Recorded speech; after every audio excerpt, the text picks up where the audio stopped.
Welcome, everybody. This is the next episode of BVS Film Productions Final Cuts. And today I have master audio and video editor, Eddie Tomecko. Hey, what's happening?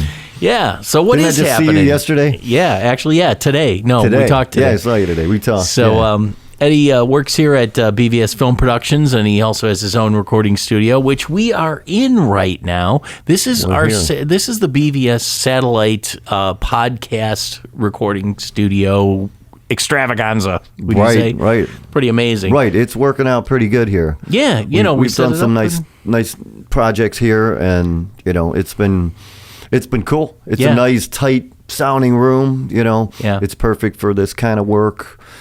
Perfect for audio recording of any kind, which I've done pretty much every type of thing you could possibly do. Tell us about that for a minute, because this is kind of new for us here in this location.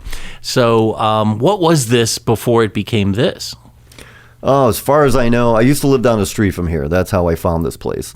And I was looking for a new building for my studio, and this wasn't the first spot I saw. When I was looking, I looked at a larger one room. No separate rooms, nothing. I was going to try that because there was a woman, Sylvia Massey. She went from having compartment studios with drum booths and all these things into this one room. She's a producer, engineer. So she's like, I want to be with the artists. I want to be one with the artists when we're producing these records. That's cool. So what do? When you don't have two rooms, everything's loud, and you're like, how do you hear what you're recording? Well, you put headphones on, which, what a concept, Yeah, so she's sitting back at the console, and she's listening to what the band's playing in the room 25, 30 feet away from her, wearing headphones just like they are. And everybody's just one with the sound, in the thing. So that was my idea, to maybe have a studio like that for the first time after having 6 other different rooms, a couple in houses, which was pretty cool. Got great sounds out of that. Worked with some pretty big people in my house studio. Tell me a little bit. Bone Thugs and Harmony, to name one. Yeah. Grammy-winning, MTV award-winning. Oh, that's so cool. Rap group from Cleveland, very talented guys. A couple in there that were really exceptional, and that I really liked working with. Nice. And they worked out of my studio, which was built in my basement. Now, it doesn't look like a basement. You don't see the washer and dryer. You see a studio like this studio, but just built inside somebody's house. This was in Cleveland at the time. So fast forward to 7 years ago when I built this place, and I'm driving away going, I'm not sure if that room is going to be big enough for what I want to do. I may have to put a wall up. I don't know. It's on the floor with other offices, so that's going to limit my recording time to only evenings after office hours. And I'm like, no, I want 24-hour access if necessary. When the time comes, when I need it. Like we're shooting this during the day right now. Right. So, that's that. But so I'm pulling away, and I drive past this building, and on the other side of the building it said for lease. And I'm like, oh.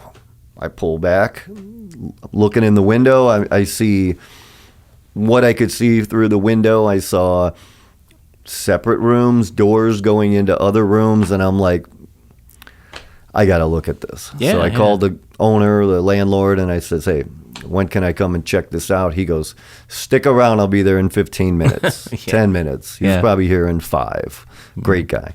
But anyway, shout out to Dean.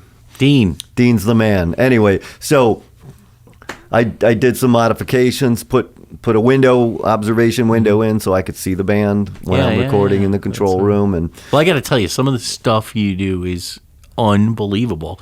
I do not know how you get the drum sounds you get in this studio. Sweet. I'm serious. I've listened to these and I'm like, holy crap. It's like, it sounds like anything on the radio. I mean, it's right there.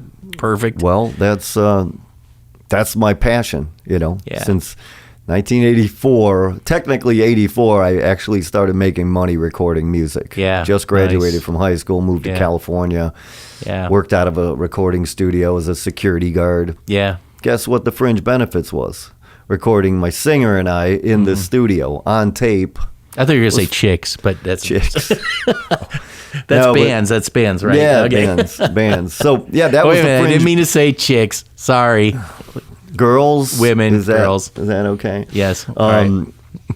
Well, I mean, we can go off on tangents Yeah, anywhere you it's want. good. But technically, I started making money recording music, and I loved it. I got bit by the bug, like they say. Nice. And it's like, hey, how do you get it to sound like your favorite song? Right. That's right. a long journey when you don't have Tri-C's Recording Arts program, YouTube showing you how to do anything you want anymore in any field. Yeah. So it was all basically just figure it out on your own, kid. Yeah, And I did that, and I spent probably close to $400,000 on equipment throughout my career. Right.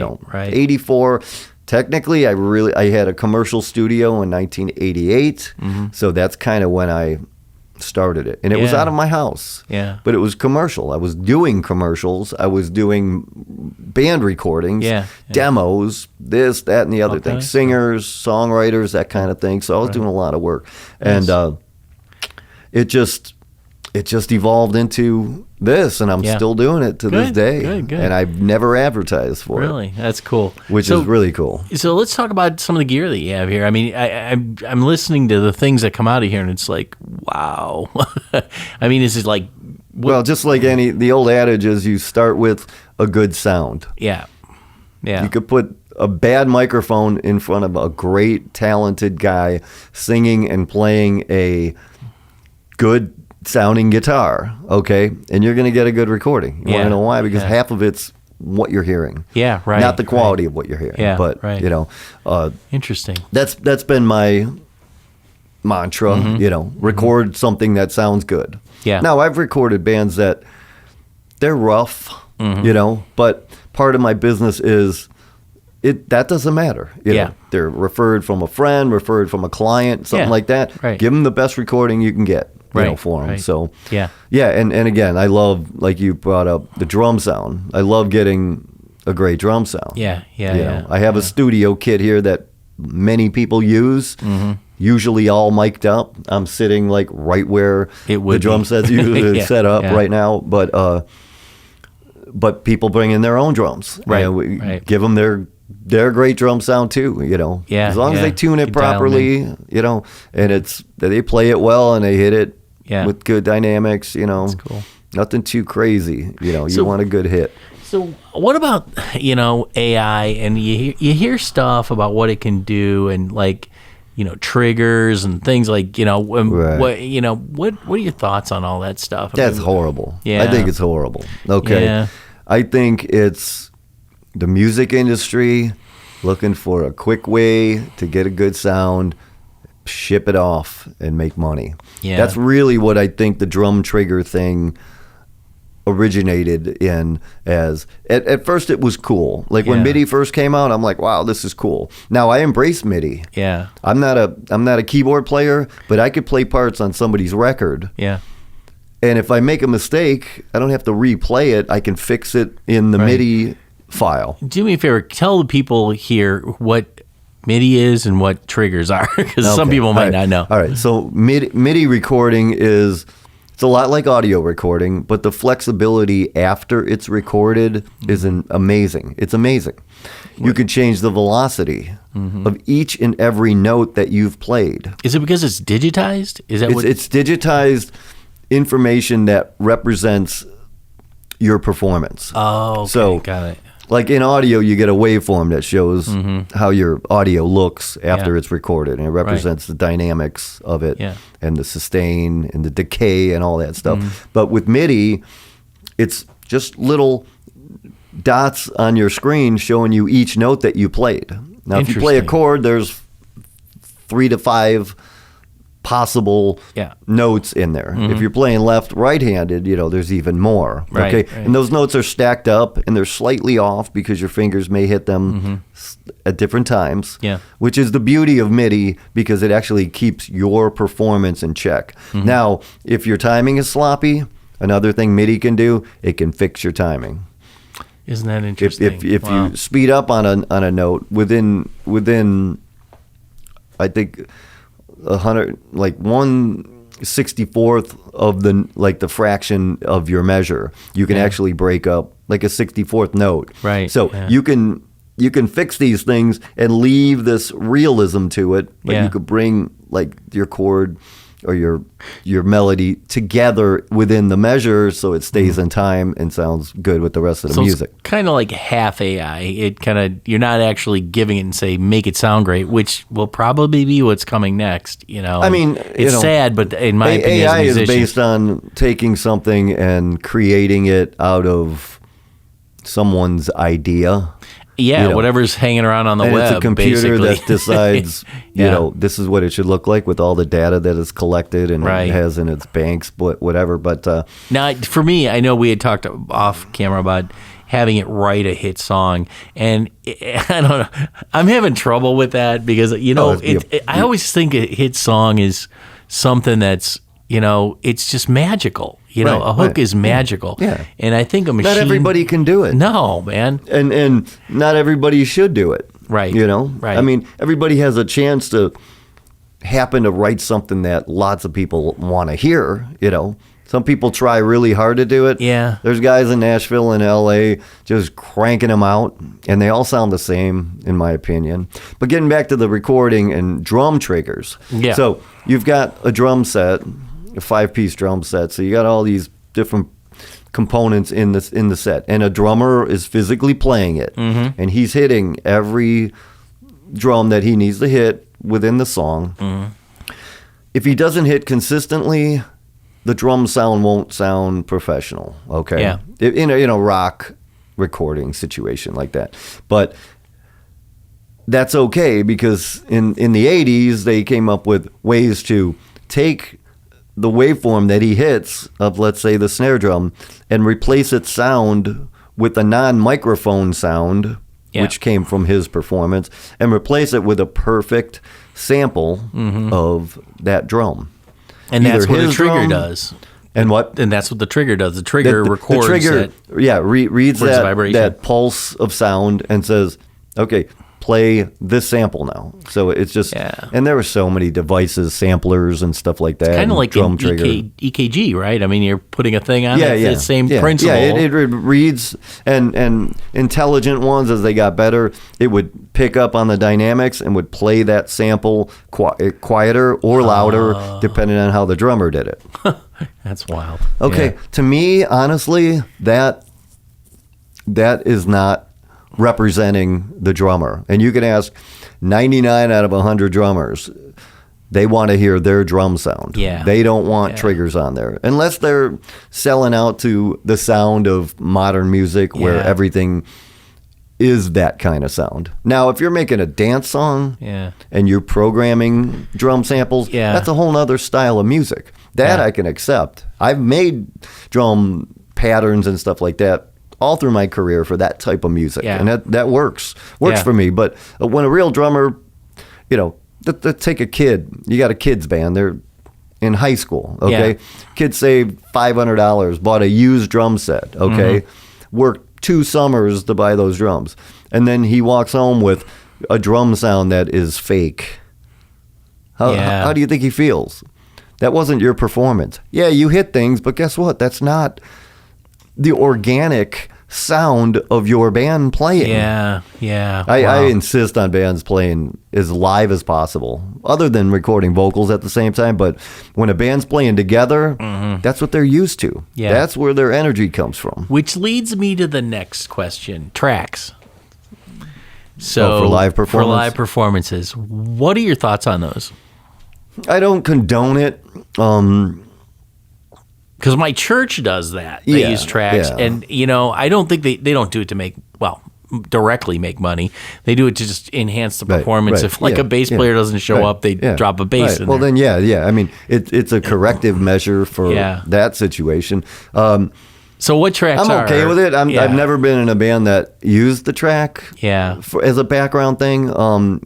And just to tell everybody what tracks are, basically, as a musician, you know, when you're playing live, in some instances through the sound system or whoever you're working with, there'll be additional music tracks that'll be playing. Let's call it a karaoke track. Kind of like a karaoke track with like a click. You usually have a click track going, which is so like click, click to follow it. But you know, they enhance the music. But sometimes, like I was saying with the church, if a bass player doesn't show up, they just put the bass in, and it's like, and you see two people up there playing, and there's a whole band playing. It's like, and there's a lot of guys that I respect that have been in bands since the '60s. Okay, that use tracks. In their background.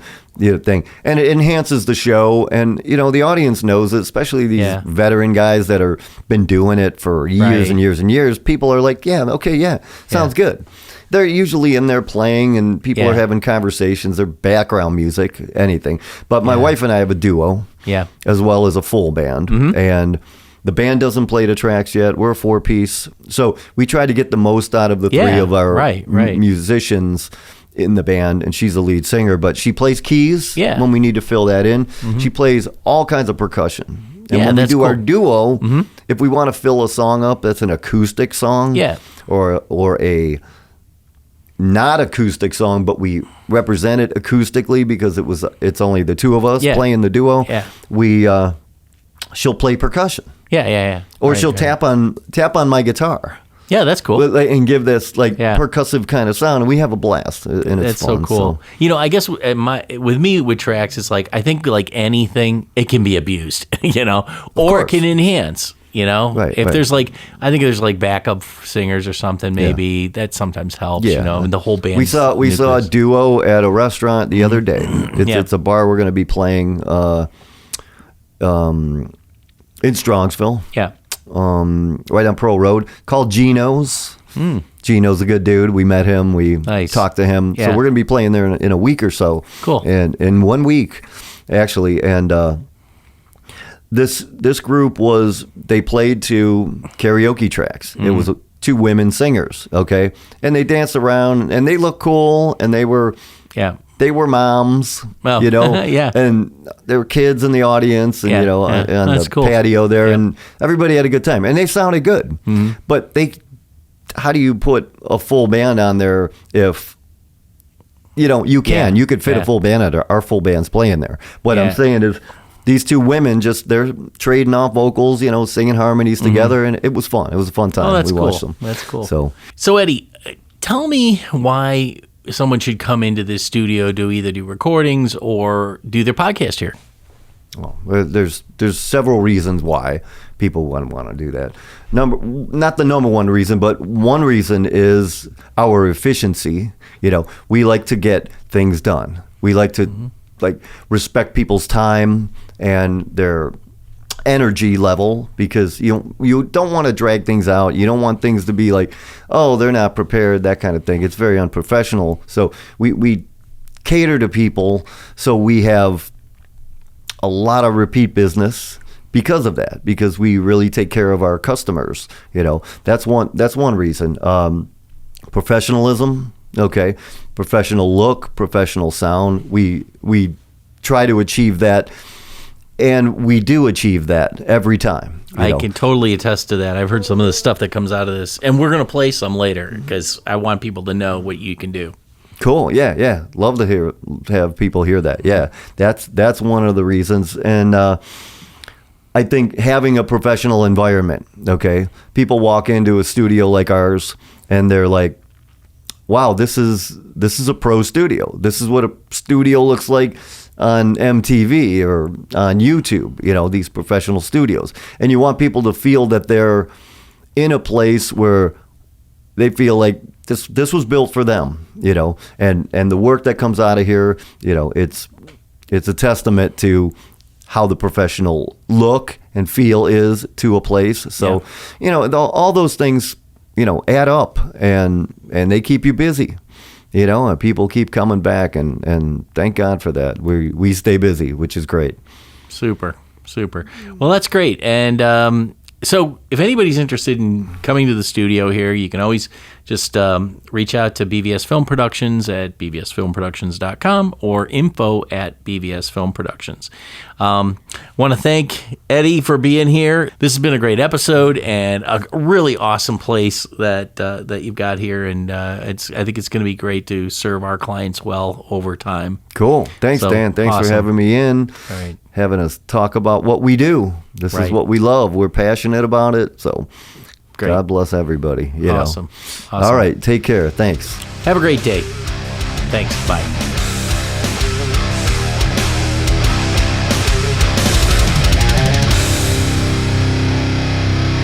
Let's face it, everybody loves to make podcasts and vodcasts, but nobody wants to edit them. Well, except for us. At Premier Podcast Productions, we professionally edit and distribute podcasts and vodcasts for companies around the world. Our process is simple and affordable, allowing you to stay focused on what you do best, developing great content and building your subscriber base. From recording and editing to final distribution and marketing, we can help every step of the way to make your podcast stand out and get the results it deserves. Contact us today at premierpodcastpros.com to take your podcast to the next level.